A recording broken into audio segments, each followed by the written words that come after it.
Profesi atau pekerjaan seperti polisi itu disebut profesi layanan jasa. Artinya, orang yang bekerja memberikan jasanya untuk membantu orang lain. Selain polisi, dokter juga bekerja di layanan jasa. Benar kan, Bu? Iya, tapi bukan hanya dokter saja. Perawat, guru, tukang cukur, juru masak, pengantar barang, dan supir. Mereka termasuk contoh orang yang pekerjaannya di bidang layanan jasa. Oh, begitu ya, Bu? Iya. Nah, lampu sudah hijau. Kita bisa jalan lagi. Terima kasih, Pak Polisi.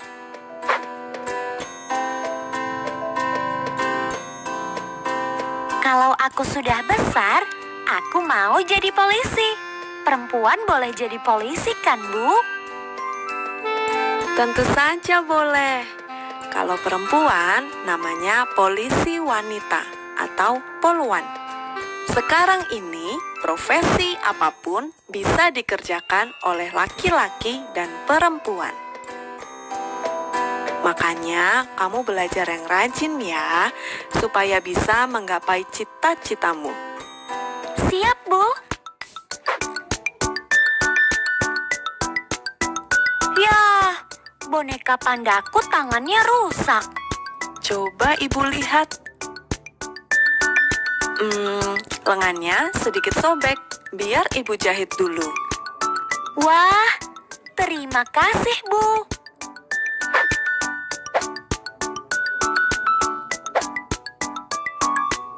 Ini nak, bonekanya sudah selesai ibu perbaiki. Wah, terima kasih banyak ya, Bu.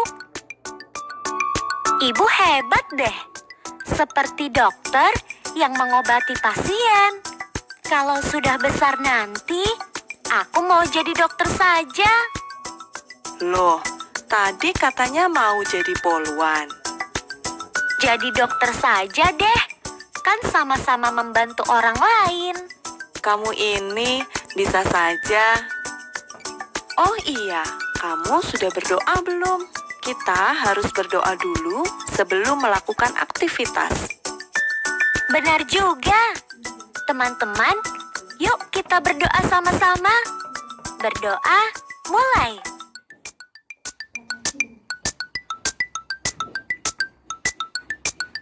Berdoa, selesai.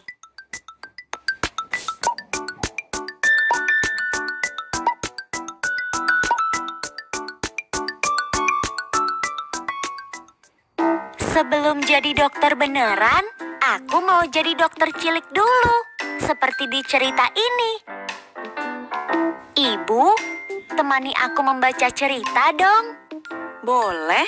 Ceritanya tentang apa? Ceritanya tentang dokter cilik. Disimak baik-baik ya teman-teman.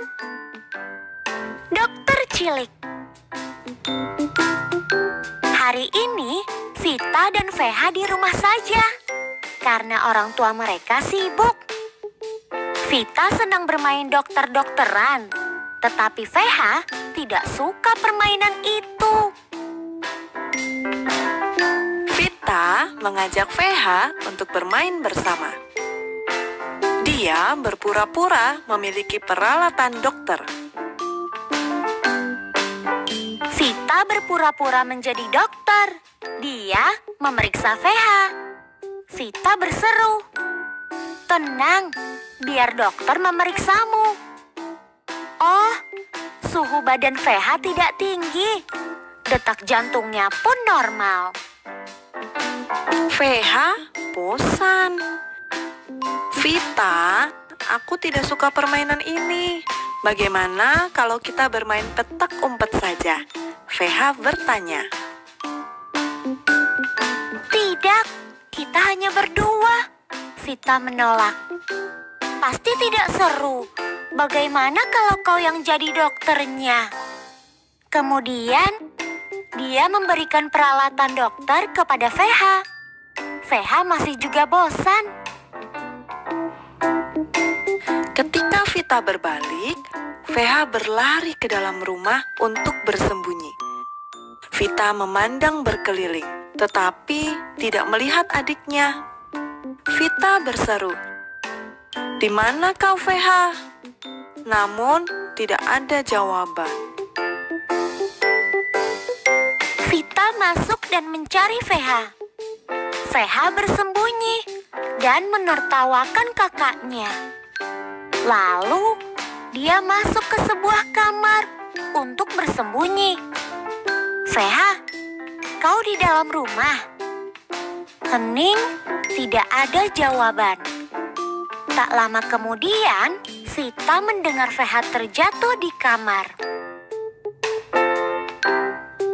Vita masuk dan melihat lutut adiknya terluka. Dia sangat ketakutan, tetapi tidak tahu cara menghubungi orang tuanya. Vita mendapat ide. Dia akan membalut luka adiknya dengan perban. Vita mengambil kunci untuk membuka sebuah laci, berharap menemukan kapas, kasa, dan perban. Namun, karena ketakutan, dia menjatuhkan kunci di samping sebuah peti berat. "Au, sakit sekali!" VH berseru. "Tunggu sebentar, aku menjatuhkan kuncinya," sahut Vita. Vita tidak dapat mengangkat peti yang berat itu untuk meraih kunci. VH punya ide. VH menyuruh kakaknya menggunakan tongkat kayu untuk mengangkat peti. Mereka bekerja sama untuk mengangkat peti dan menggapai kunci. "Bagus sekali. Bagaimana kamu bisa tahu cara melakukan ini?" tanya Vita. "Aku pernah melihat ayah melakukannya," jawab VH. Vita menggunakan kapas, kasa, dan perban untuk menghentikan pendarahan. Orang tua mereka pulang untuk membantu. "Lihat, lukanya tidak berdarah lagi.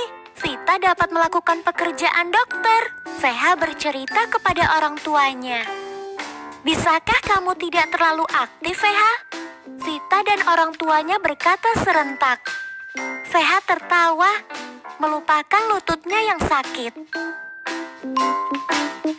Keesokan harinya, Vita dan VH bermain bersama. Vita menjadi dokter dan VH menjadi petugas rumah sakit. "Vita, pasiennya di sini," seru VH sambil menarik mobil-mobilannya yang mengangkut boneka. "Oh, biar ku periksa pasiennya," sahut Vita. Vita dan VH bermain bersama dengan gembira. Selesai. Wah, seru sekali ceritanya. Siapa di sini yang ingin menjadi dokter seperti Vita? Wah, banyak sekali. Tapi ingat ya, harus rajin belajar supaya cita-cita kalian tercapai. Oh iya, Bu. Ada pertanyaan yang harus aku jawab dari cerita berjudul Dokter Cilik ini. Teman-teman juga bantu menjawab ya. Baik, Ibu akan bertanya. Siap ya? Siapa saja yang ada dalam cerita ini? Ada Vita dan VH. Oh iya, ada orang tua mereka juga. Betul. Lalu pertanyaan berikutnya. Di mana ceritanya terjadi? Di rumah Vita dan VH. Benar kan, Bu? Benar sekali. Nah, pertanyaan selanjutnya. Kapan ceritanya terjadi? Sepertinya terjadi sepanjang siang. Vita dan Veha berdua saja di rumah karena orang tua mereka sedang pergi. Ya, betul lagi. Pertanyaan selanjutnya, siapa yang kamu sukai dalam cerita ini dan apa yang kamu sukai dari dia? Teman-teman suka siapa?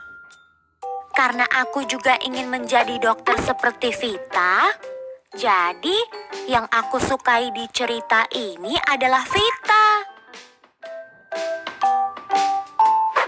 Sekarang pertanyaan terakhir. Bagian cerita mana yang paling kamu sukai? Aku suka sekali waktu Vita dan Veha bekerja sama mengambil kunci yang jatuh di bawah peti yang berat. Kalau teman-teman suka bagian cerita yang mana? Wah, ada yang jawabannya sama, ada yang berbeda. Nah, teman-teman, kalian bisa menceritakan kembali cerita berjudul Dokter Cilik tadi kepada ayah dan ibu kalian. Lakukan dengan percaya diri dan santun ya. Teman-teman, di cerita Dokter Cilik tadi, kita belajar 2 kosakata baru loh. Ada kata perban dan kapas. Sekarang, kita gambar yuk perban dan kapasnya. Kita gambar sama-sama ya. Gambarlah di buku tugas kalian. Nah, nanti setelah selesai menggambar, kita juga akan menulis. Tulislah nama profesi atau pekerjaan layanan jasa yang ada di sekitar rumahmu. Caranya dengan melengkapi kalimat seperti berikut. Di sekitar rumah ada tukang cukur. Nah, jika di sekitar rumah kalian ada dokter, bidan, pengantar barang, tuliskan juga di buku tugas kalian. Ketika menggambar dan menulis, perhatikan cara duduk dan cara memegang pensilnya ya. Selamat mengerjakan.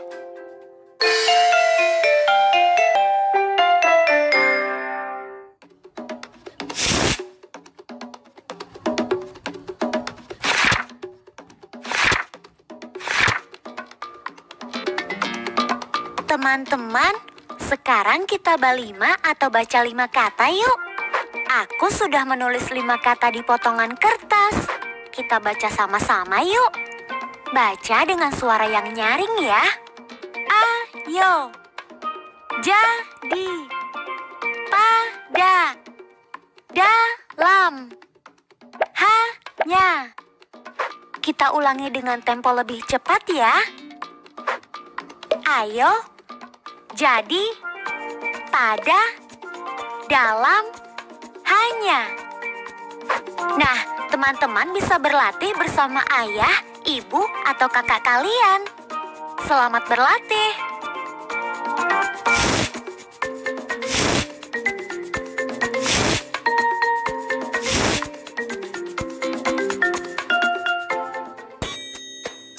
Teman-teman, aku habis membeli buku tulis di toko Pak Heru. Jaraknya dekat dari rumah. Meskipun dekat, aku tetap memakai masker saat pergi ke sana. Jangan lupa 3M ya teman-teman. Memakai masker, menjaga jarak, dan mencuci tangan. Omong-omong tentang buku tulis, aku jadi ingat sesuatu. Oh iya, temanku Akbar dan Muti juga mau membeli buku tulis. Teman-teman, coba simak baik-baik isi percakapan mereka ya.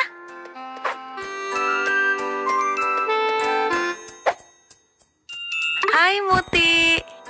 Hai Akbar, kamu mau beli apa? Aku mau membeli buku tulis. Wah, sama dong. Aku punya uang Rp3.000. Aku ingin membeli buku tulis yang harganya Rp5.000. Menurutmu, apakah uangku cukup untuk membelinya? Tentu saja tidak cukup, karena 3 lebih kecil dari 5. Teman-teman, seperti itu isi percakapannya. Tadi Akbar punya uang 3.000 rupiah, tapi tidak cukup untuk membeli buku tulis yang harganya 5.000 rupiah. Nah, kalau Akbar punya uang 4.000 rupiah dan dia ingin membeli pensil yang harganya 3.000 rupiah, menurutmu apakah uangnya cukup untuk membelinya? Iya, cukup. Karena 4 lebih besar dari 3. Nak, kamu sudah beli bukunya? Sudah, Bu.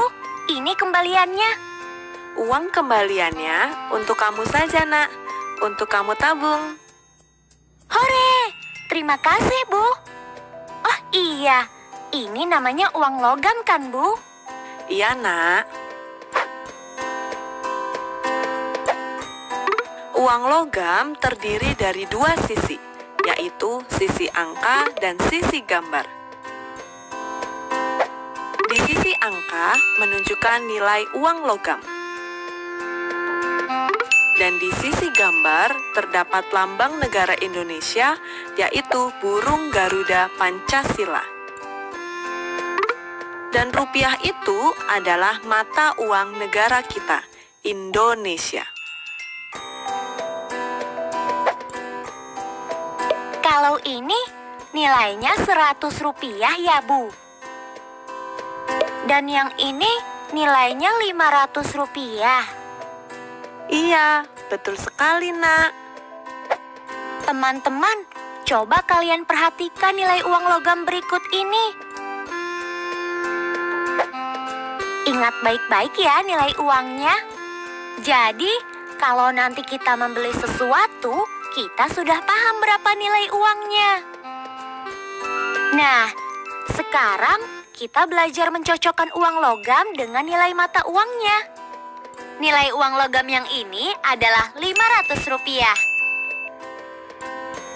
Jadi, yang cocok adalah nomor 2. Uang logam yang kedua nilainya 100 rupiah. Jadi, yang cocok adalah nomor 1. Uang logam yang ketiga nilainya 1.000 rupiah. Jadi, yang cocok adalah nomor 4.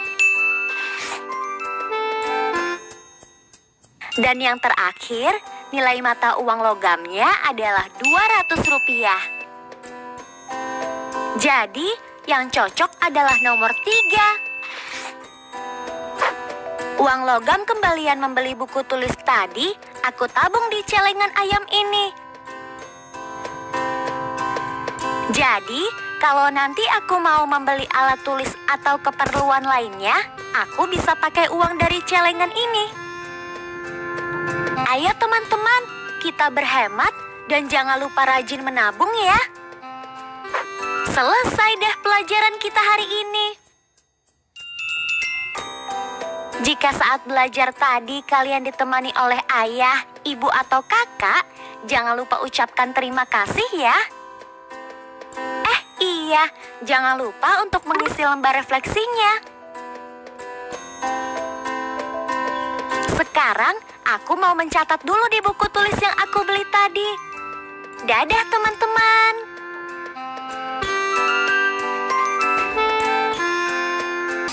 Hai teman-teman, hari ini kita sudah belajar apa saja, hayo?